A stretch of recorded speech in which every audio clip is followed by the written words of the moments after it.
Здравствуйте!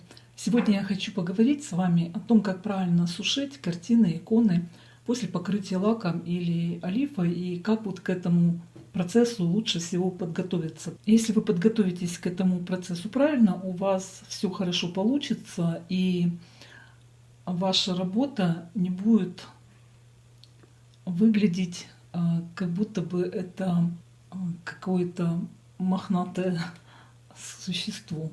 Просто однажды так получилось, что я была свидетелем того, как показывала девочка свою работу, покрытую лаком или олифой, я уже не помню, не суть важно, но она была вся, весь этот слой олифы был покрыт еще слоем пыли. Это было настолько вот неприятное зрелище для меня. Возможно, я немножко страдаю в какой-то степени перфекционизмом, хотя меня дома всегда мне говорят, что я этим не страдаю, но все-таки я думаю, что у меня также есть это заболевание в какой-то степени. И знаю даже вот по себе, что какой-то период я немножко страдала от того, что в работе мне было очень неприятно, когда после покрытия изображения защитным слоем картина или икона или еще что-либо, но когда на изображении присутствует пыль. Это неприятно почему-то и на подсознательном уровне, и с эстетической точки зрения также некомфортно смотреть на такое изображение.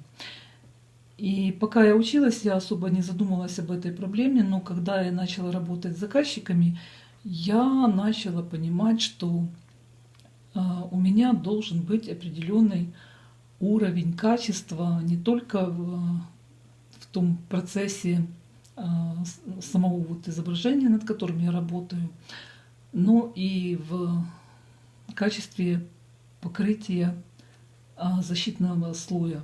Просто я сейчас не буду касаться самого процесса, например,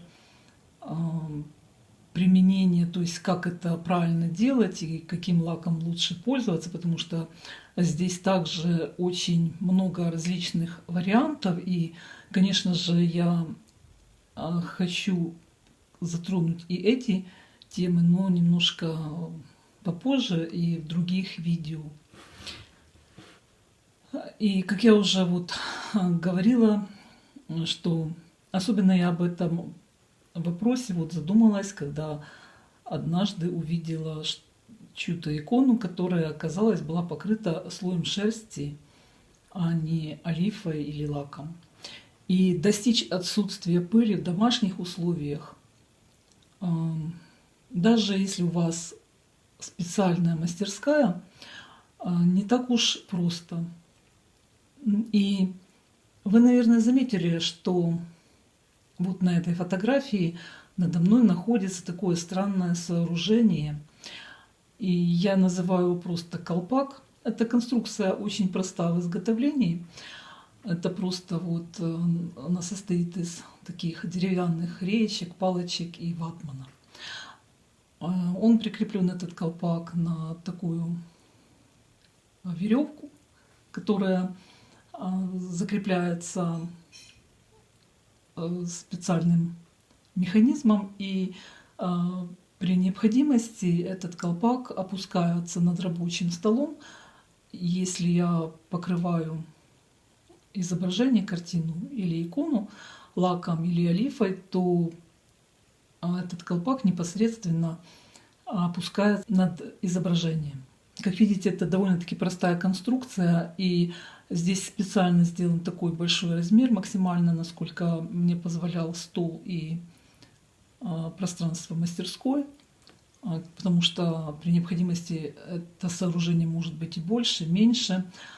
Вот. Но, во всяком случае, это очень спасает от лишней пыли, особенно если это связано, особенно если процесс связан с длительными просушками. Если я, например, покрываю изображение небольшого размера, тогда я могу даже не использовать этот колпак, я тогда прибегаю к помощи небольших коробочек. Вот мы, например, иногда ездим закупаться в маркет, в супермаркет и, ну, например, в Kaufland.